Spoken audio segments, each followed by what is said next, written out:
When you're in the middle of nowhere and you're tired, it's great to find a tavern. A hot meal and a bed can do wonders.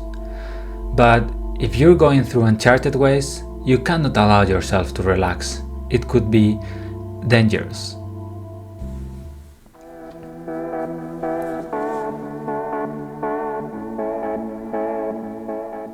Hi everyone, I know it's been a while, but before we go into the list of excuses I have compiled on why I took a break from YouTube, let me share with you how easy can it be to make a lake house diorama. And stay until the end, because today, more than ever, it's about details. Today I want to make something small. Yes, my house is already packed with dioramas, some of which I never got to make a video, and I won't give in to the idea of making a full town, because it sounds very cool, but perhaps not today.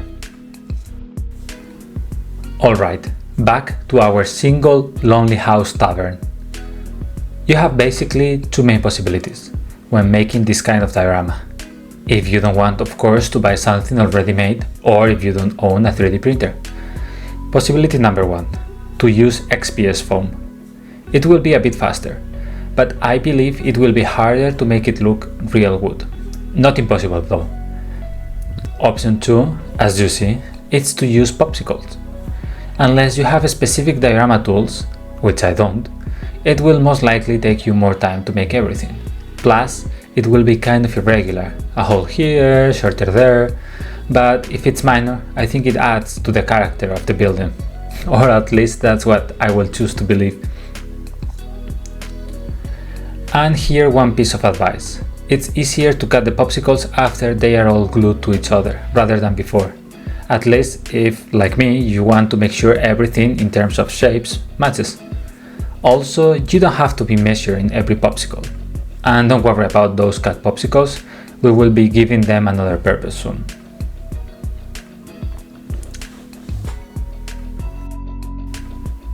So you have all the walls done, all the windows made, it's time for framing. This is something incredibly easy, but that will give the house such an improved look. I recommend you go use popsicles a bit wider to simulate the bins and just add them, literally wherever you see fit and on the sides. You cannot do this wrong. Make it as busy as you feel like. And for the door frames, just use the same popsicles. Perhaps, as I did, use super glue instead of white glue to make it a bit faster.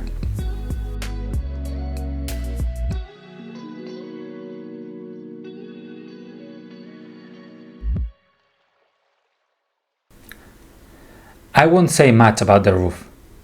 You can see other videos that I have made, but let's say there's a lot of cut a bit, move, cut a bit, move, cut. I think you see where I'm going. Just make sure you break a bit and raise some of those tiles, like I'm doing, so it gives a better look. The only thing is that when you want to do an upper floor that is coming out of the roof itself, like the one I'm doing right now, I believe it's better to do this small part first and put the main roof over it. It's now time to glue all the parts together. As I'm not doing the insides of this tavern, I'm going straight to just gluing it. No mystery here. But, and there's a but here, work every piece that you glue as much as possible before you're gluing everything together. Do you wanna give some texture to the walls? Well, better before, just that. While I fast forward into the small missing details of the structure of the tavern, let me share with you the few excuses I have prepared to tell you why it's been so long since my last video. First, I've changed house a couple of times. Also, I have changed job. Yes, this might come as a surprise to some of you, but occasionally making YouTube diorama videos, it's not enough to make a living. I haven't been completely idle. I've made few dioramas, actually, one of which I lost the footage along an external drive during one of the movies. And another that it was so massive that I decided to make a break and start doing something smaller, precisely this diorama. If these excuses are not enough, I have a longer list. Like a few months ago I became a dad, But this is all just to say I didn't mean to quit this hobby, and I will try to keep on making videos, if not as often as I used to, at least more than once every other year. Alright, back to our tavern. Many popsicles left, if you remember, small pieces. Well, let's make the walkway and access to the tavern. Don't worry too much about length or if there is something broken. It will add character to the whole thing. Just leave some space between each plank. It doesn't even need to be the same. As it goes next to the house, I'm making one side regular, and I find it easier to glue from the bottom, but your choice. Doors and other details have no mystery, so we're gonna skip that part. I made very simple doors, for instance, as simple as it gets. But if you think it could be interesting, let me know in the comments and I will make a video on that. Just about different types of doors and ways to make them. I decided to make an outdoors toilet. I figured our guests would like that idea, but this is very straightforward, so no need to waste time here. It's the same process that the house, but in a smaller scale. Moving on to the next, this time I went wild and I didn't think in advance the final shape of the diorama. I knew I wanted to make a nice combination between land and water, but the main character of this story being the water part. So, on a very thin clipboard, with the help of the stuff I've already built, I started deciding the size. For the land part, I just cut some EPS foam, literally anything would be fine, with an inclination, and then I covered it as I saw fit with this combination of plaster and toilet paper and water that you can either buy pre-made or make yourself. It's been a while, but I believe I showed you in the video how I'm doing it, but if not, let me know in the comments. At the same time, and before anything would dry up, I added some rocks that I had made in a different project to make it more realistic. When it's dry, please, only when it's dry, prime it with any color. You don't have to do it black, just prime it however, both the land and the water. And finally, it's painting time. Let's give some character to this building. I chose red because I want it to stand out, but also because, as you will see, it will give a bigger contrast when I simulate the paint going off. You'll see. I chose a dark red that goes towards brown, and I really diluted the paint in water. The first step was to give an uneven first coat. Why? This tavern is not new in the neighborhood, it's been there for a while. So I wanted to give that impression by making it stronger in some areas and lighter in others. When it was dry, I took my X-Acto knife and I started to slightly damage the popsicles vertically, literally everywhere. If paint was going completely out of some places, that's okay. Mission accomplished, actually. And with a rough brush going over everything. As you see, every part of the walls looks different. So it's only now that I want to give a very light but even layer to the walls.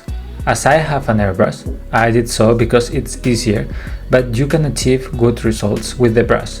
It just takes more time. Just be sure to make a ratio at least 50-50 water paint. Last but not least, when everything is dry, a light coat of a light brown to the lower part of the walls. Why? It's an old tavern and the paint is going off everywhere. With the beams that frame all the walls, I decided to use a different technique. I would first prime them with a color similar to the one the popsicles have. Then I would really scratch them with the X-Acto knife, taking out paint. And only after that, I would use a very heavy brown and black wash on them, for immediately removing it with some toilet paper. It's incredible how it stains much easier and faster the parts of the popsicles that were still primed. And how, will you be asking yourselves, will you make a decent transition between the red walls and the brown parts where the paint is gone? Well, That's actually the easiest. Grab a small piece of a sponge, make sure it's not flat, and use it as a brush to paint the walls. Same brown as before, and lighter as you go higher on the walls. Just that easy. As you can see, it looks very nice. And now to the roof. Primed in black and heavily and unevenly dry brushed with white, but also it's a swamp, so I made a greenish wash and I just spilled it from the top. Let me however stop for a second on the small detail that will give the character that this roof needs in a swamp. Sawdust. Well, sawdust as in the cheap material, but what you want is mold everywhere. And how to achieve it? Just mix some white glue and water, put it wherever you want, but especially in crevices and angles, let it dry a bit, drop the sawdust, and then a light wash of the green of your choice. I mixed dark and light green with light brown, but again your choice. And voila, you have a swamp vibe. Sometimes it's just that easy. Obviously, even if the land part of the diorama is smaller, that doesn't mean that we cannot or shouldn't put effort in details. The start is easy. Everything is primed in black, so we just dry brush the rocks with different grays, and then we add some sand mixed with white glue. I'm planning in covering most of it, so I'm not putting much attention here, just covering. What takes a bit more time is the road that I wanna make. It's a tavern in the middle of nowhere, but also in the middle of some distant places. We do need a road, and I think clay is the best for this job. And then, what kind of vegetation are we gonna add? Of course grass, some plants, but we need a tree. A rotten tree with no leaves.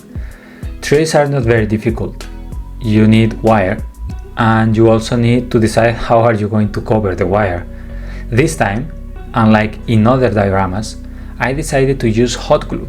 Let me know if you like it better this way.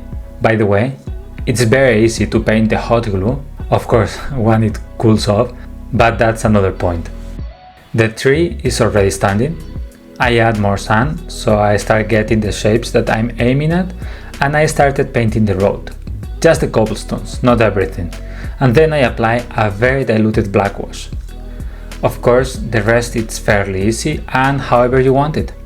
Add rocks, grass, plants. I just thought that the tavern would require some kind of sign indicating directions, so I started making one. I think we're missing very little, just few details for the whole composition. Every swamp has big creatures in it, and this is not going to be the exception. So I decided to use a couple of leftover pieces from a mini and sculpt my own scary snake. It's much easier than it might look. You just need clay, that is not air clay, but the kind that you harden in the oven. I think it's more about finding the extra pieces to use and the patience to connect them. That's our first detail. The second, it's a small boat. And obviously I baked the popsicles, but you have all the details on how to do it in my first video ever, where I made a much bigger shipwreck. So please go check that one out for a full detailed explanation. Needless to say that any tavern worth of the same name needs a sign at the entrance. This chain cost me €0.50 literally at one of these stores that have a bit of everything. If you like this hobby, go to one of these stores and just check out the cheap stuff that they have. You'd be surprised how useful it can turn. Sometimes I even buy stuff that I don't know what purpose will it have yet, but it looks quite cool there hanging, doesn't it? This is nearly done, guys. Let me show you what kind of vegetation I'm adding, and we can start with the final step. Yep, you got it. We just need to add some epoxy. I know what some of you might say, all the DIY cheap diorama thing and now epoxy. Yes, everything that I have used to make this diorama, it's either extremely cheap or free. Epoxy is not that cheap, but it looks so cool. It's almost mesmerizing to pour it. And the final looks, to me it pays off.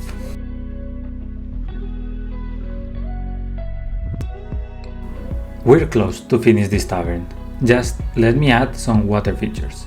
As always, some gloss PVA glue, like Mod Podge, works great to make the epoxy look like flowing water. And because it's a swamp, and the water is literally full of life, let's add some greenery to it.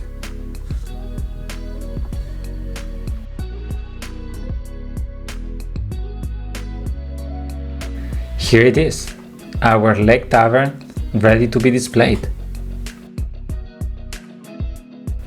I hope you enjoyed this video. It was such a fun and easy project, and it's so good to see it done. I like how it all came together. Thanks a lot for watching until the end, and see you in the next.